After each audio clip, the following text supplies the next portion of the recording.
Hey there, welcome to LSAT Demon Daily. I'm Nathan Fox, one of the co-founders of LSATdemon.com and the weekly podcast Thinking LSAT. Today I've got Josh Mansfield with me. Josh is a teacher at the Demon.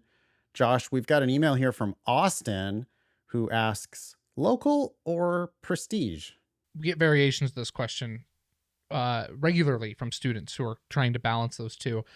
Interested to hear where Austin goes. I'm curious your thoughts on going to a local law school or a school that is higher ranked but further away from where you hope to live or work.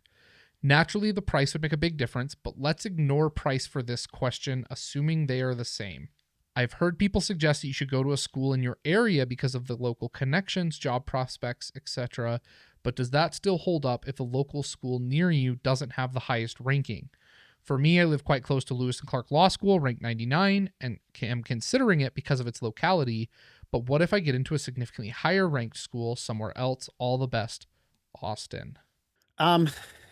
Austin, I think you're overestimating the difference between a school ranked 99th and a school ranked 50th.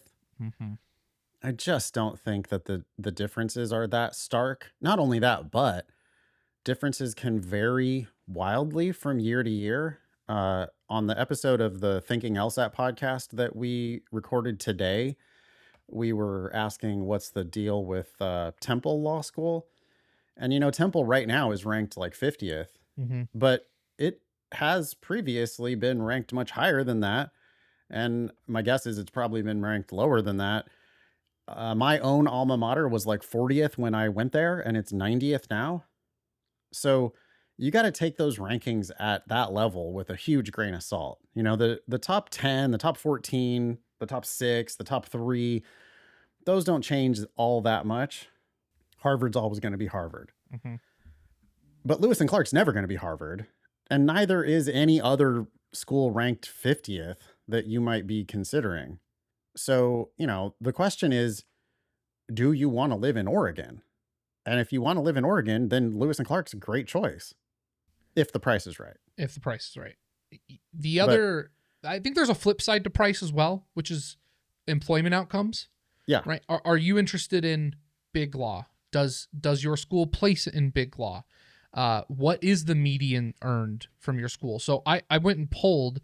Law Hub has data on debt service versus income ratios for schools. Okay. I polled Lewis and Clark. Median borrowed at Lewis and Clark is $130,000. Wow. For median earnings of $58,000. Whoa. They include a column for an estimated repay amount, REPAYE, which is the financial hardship program. Yep. The first month's repay amount is estimated to be, based on median income, half of the interest, what the interest payment alone should be on the debt at the first month. So what that means is if you go to Lewis and Clark and you graduate with the median amount of debt, $130,000, you go into a job that is the median amount that you would make at Lewis and Clark, $58,000. Obviously, on a salary of $58,000, you're going to have a hard time trying to pay back $130,000 in 10 years. And so they put you into an income-based repayment plan. And what the income-based repayment estimate would be that you would be paying, who knows what it is, $800 or something? I can look real quick while you're talking. I'll get a number for you. But the point is, it's half of what the interest will be on that $130,000. The Law Hub says the repay payment would be $335. $335. Okay, so you graduate, you're making $58K. You now start paying $300 and what was it again? $335. $335 a month. But the interest on your $130,000 is $683. $683 a month. So you're going to be paying $300 a month, and the principal on your loan is going to be going up by $300 and something a month until you either start making more than $58K or miraculously these loan forgiveness programs survive, and 10 years or 20 years or 30 years down the line, you finally get that loan forgiven if you're working in public interest or something. This is a horrific deal. If you're borrowing the median and you're earning the median, this is a horrific deal. The trick is to just go get a scholarship Mm-hmm. at at this school. Looking at their American Bar Association Section 509 report, this school gives grants to 96% of their class. So, it's rampant price discrimination. And some of those are really big offers. 44% of the class is there paying something less than half price. So, I know Austin said if price is equal, but it depends on what it's equal to. Like, Right. I don't care if price is equal to any other school. In my view, you cannot pay full price to go to this school. It's just, Mm-hmm. well, on what planet could that possibly make sense? The 75th percentile price is $75,000. So this is, you can go to lsat.link/disparity to look at our amount borrowed by scholarship. That's if you get The a 75th percentile scholarship. a That's not 75th the, percentile scholarship yeah, of $34,000 a year, the total price would be $75,000. That is still more than the median earned by nearly $15,000. so even if you get their 75th percentile scholarship, you're still going to be borrowing more than your first year's salary, which, let's think about that for a minute. You're going to not work, presumably, for 3 years. Mm-hmm. Then when you do graduate, your entire first year salary would repay your loan if you get a really great scholarship. I mean, you got to have some plan here, Austin, for making more money than the median earnings here, or you've got to get a really great scholarship at this school to make it possibly worth it. Because this is just, and I want to say that the math is going to work out the same if you look at a school that's ranked 50th. It's just not like those schools don't have huge big law placement. Right. So unless you're talking about a really prestigious school, like an actually prestigious school, like a school in the top 14, maybe, that's a different planet. Those schools have high big law placement. It's likely that you're going to graduate and make big money. And then maybe it would be worth it. Also, those schools do tend to have national reputations. So even if you want to go back to Portland, you still would have, like, yes, they've heard of UCLA, Right. and in fact, your job prospects are going to be better with a UCLA degree than they are with a Lewis and Clark degree in Portland, because it's a much better school, which has a lot of signaling value. It means that you had higher undergraduate grades, higher GPA, competed against a higher LSAT, and competed against a higher caliber of students at UCLA. So that kind of a degree is going to carry more. But if you're comparing it to, UC Davis or something, like, you're not going to, like, there is no higher prestige from UC Davis in Portland. Right. So, Right. like, if you wanted to work in Sacramento, then yeah, you build your local network. The one thing I want to say to Austin and all of our listeners, though, I don't want them to confuse this point of, well, yeah, your local school is probably not substantially different from a T50, to say your local school, if that's where you want to work and live, is therefore a good option. Right. Right? We're saying the opposite, that unless you are earning, and even then sometimes if you are earning the 75th grant amount, it still might not be a good value. Yeah. And you should be very wary of that as you are making your decision. Yeah. Especially not if you're paying anything close to full tuition. I mean, what we're dealing with when we're looking at the US law schools, I mean, it's not true of Harvard, Stanford, Yale, because they Right. don't do merit aid. They only do need-based aid. But for 197 other ABA law schools, they operate a regressive cross subsidy from the poor to the rich via merit-based aid. And this is absolutely happening at Lewis and Clark.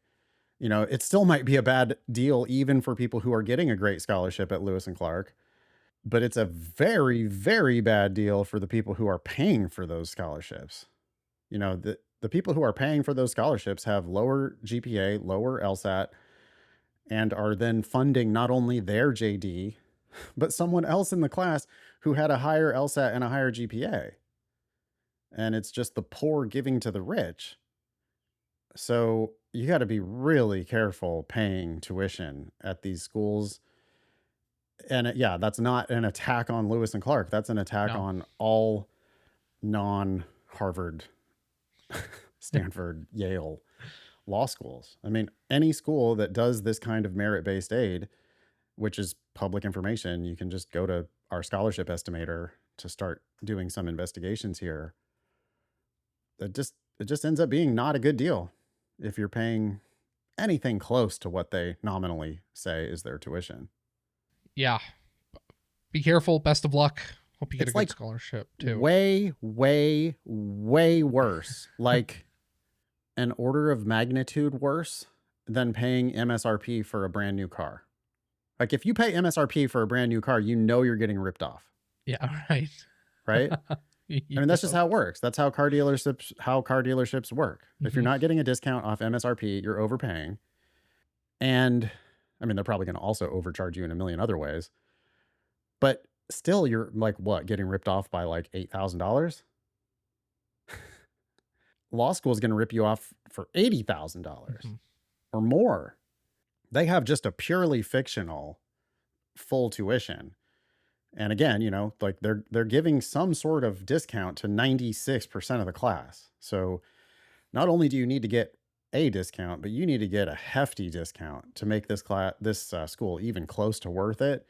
And that's honestly, even if you just want to work in a very typical normal lawyer job. Like if you want to just be a public defender for the rest of your life, you really need to not overpay for law school. Yes. Yeah. Especially, there are plenty of people who make this amount, leave their jobs to go to law school, expecting to make a significantly different amount afterwards, and find themselves making the exact same as when they went or before. less. We get Or emails less. from people who already make six figures. Yeah. I'm successful in my job, but I just don't like it. So I think I'm going to go to law school. And it's like, wow, okay, but boy, the grass is just not greener. Like you're a registered nurse. You can name your own hours, work anywhere in the country, take time off, make $40, $50, $60 an hour, and work 10 hours or work 50 hours or work holidays and make double time, and take that job with you anywhere. And you're going to quit that to go to law school? You're very, very likely going to just be, like burdening yourself and your family with this huge debt so that you can have worse outcomes than what you already have. Yeah. It's a realization that I don't think a lot of students have when they start looking at law school. I want to say, I'm going to just say one final thing here to Austin. Okay. Which is,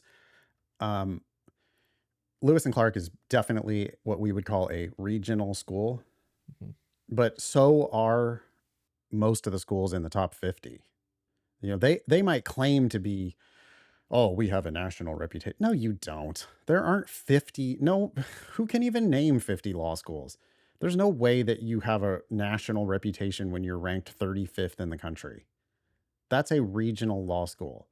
So Austin, I do think that you should plan to live and work in the area where you go to any of these law schools. Absolutely. Not to say that you're locked in forever, but yeah, you're going to build a network there. You're going to build local connections there. You're going to get to know the courts. You're going to get to know the judges. You're going to know the firms. You're going to know all these attorneys. It's just, don't think that like 40th in the country equals prestige, because it just really doesn't. There are far fewer actual prestige law schools than you think. The vast majority of law schools are just, they're good in their local area if you pay the right price. Okay. Email daily at lsatdemon.com if you'd like to ask us a question or share some LSAT or law school admissions news. Thanks for listening.